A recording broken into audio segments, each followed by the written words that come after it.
Last fall, 5 Italian tourists decided to take a flight over Manhattan. And as many folks do, they boarded a helicopter and began their tour. They would see the Statue of Liberty, downtown Manhattan, and other notable sites along the harbor there. From a nearby airport, a small plane, private plane, took off, captained by a gentleman from our local community. In any case, he, his brother, and a teenage boy took off in the plane. They too were flying along the river when the plane, flying at rather low altitude, began to make a turn, banking to the left, and without realizing it, the helicopter containing the tourists was also in the area right up above them. And they came up into the helicopter. The wing of the plane caught the propellers of the helicopter, and both exploded and fell within seconds into the water. It was a crystal clear sunny day, and folks all around the area were watching this take place. And within seconds, these two aircraft fell into the water, and all aboard on both perished. When an investigation went into the cause of the accident, one of the important discoveries was that at the Teterboro Airport, where air traffic control was responsible for directing air traffic along the river, the controller had stepped away from his terminal and taken a personal phone call. And he was on his cell phone talking at the time when these two aircraft began to merge and get closer and closer together. The accident could have been avoided if the air traffic controller had paid attention to what he was supposed to be doing. Now, I think each of us can understand how we can be easily distracted from all kinds of things. I was tempted to begin my sermon this morning by pulling out my cell phone and start making a message. And, oh, you want to hear from me? We can all get distracted by texting. There was that video of the woman walking through a mall, texting away on her little cell phone. She walked right into a pool and fell head into the water. Thankfully, she wasn't seriously injured, but I'm sure we've all gotten distracted by our cell phones.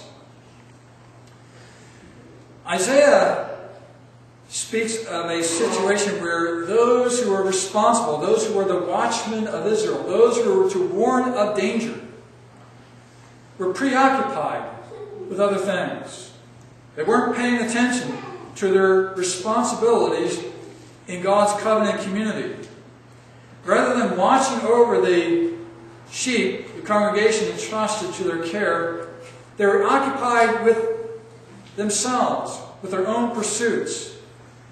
And so they did little to tend and care for the needs of their own people. Isaiah makes use of the words shepherds and watchmen in describing these folks.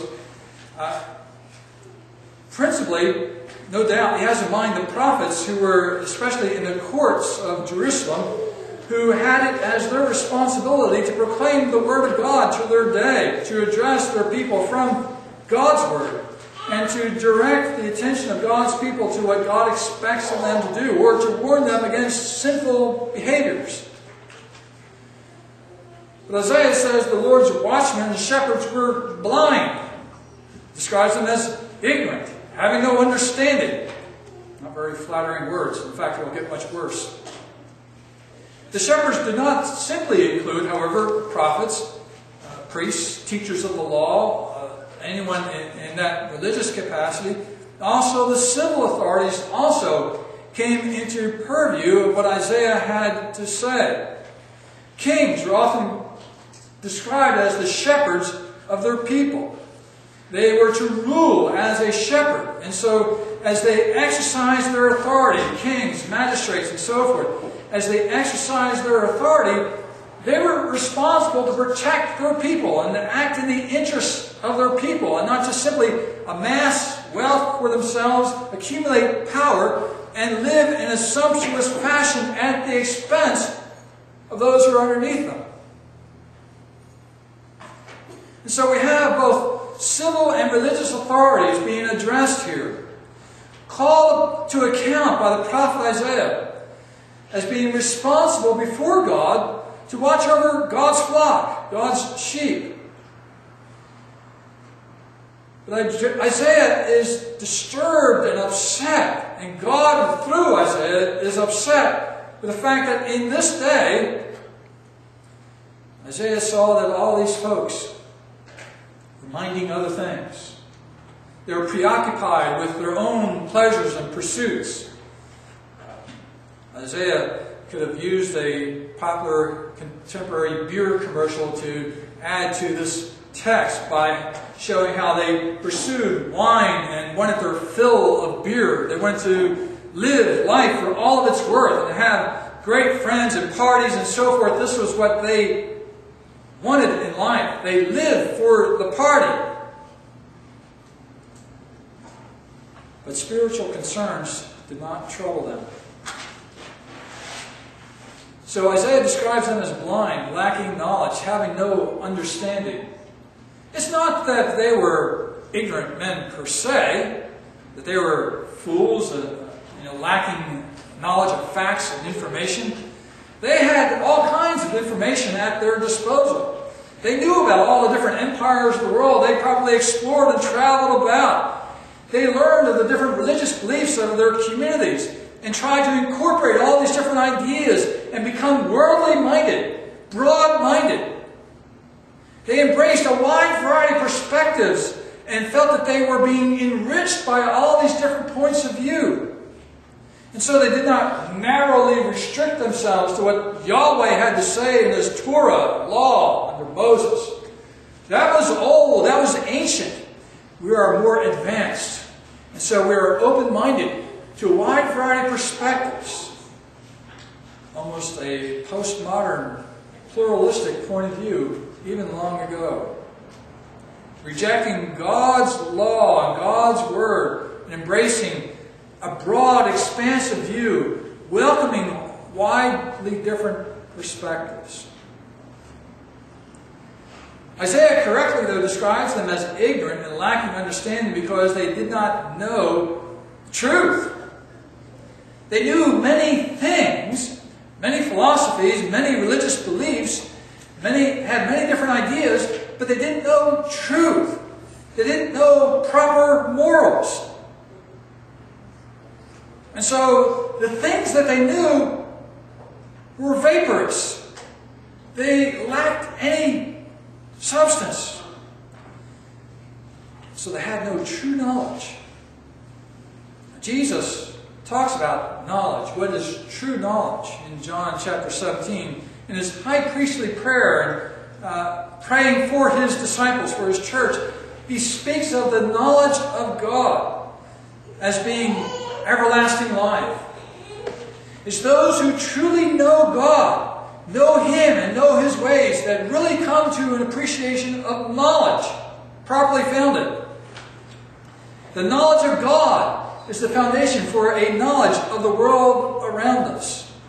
It's only when we know God and understand that He is the creator of the heavens and the earth and has organized all that there is around us that we can have a true knowledge of facts as they are, the way that God has created them, in their proper relationships, as facts and events which are under His lordship and His description.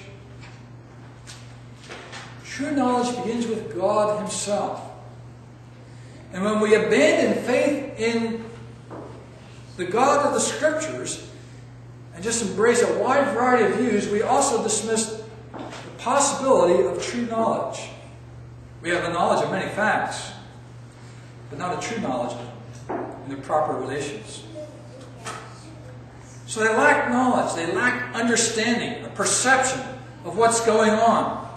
And Isaiah hammers away on the fact that they lack understanding. They don't see the dangers that are afoot around them. He compares them like mute dogs. I thought I had a mute dog. My golden retriever for the first year and a half or so would not bark, hardly at all. And people would come up to my door and he'd be wagging his tail wanting to lick them. That's not what I want for my watchdog. But he's grown, he's matured, and now he barks. But these prophets, these kings, did not perceive that there was any danger in the world.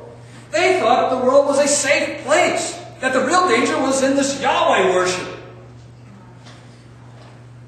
And so they pursued all these many different things. They pursued political alliances with Egypt, with Assyria, with Babylon. They pursued religious alliances with the Canaanite gods and worshipped all of them. And they did not understand, they did not perceive that there was real danger there. So they were mute dogs. They didn't have anything to say to the people who were around them. They were the ones who were the watchmen set on the walls. They were the ones to tell everyone that there's danger out there. You've got to watch. The enemy is coming. Close the gates. Pick up your arms. Get ready to defend yourselves. That was their responsibility. They didn't do it. They didn't see that there was any problem. They left the gates wide open. Come on in. Not understanding what was going on in the world, or the evil influences that were at work in the world of that day.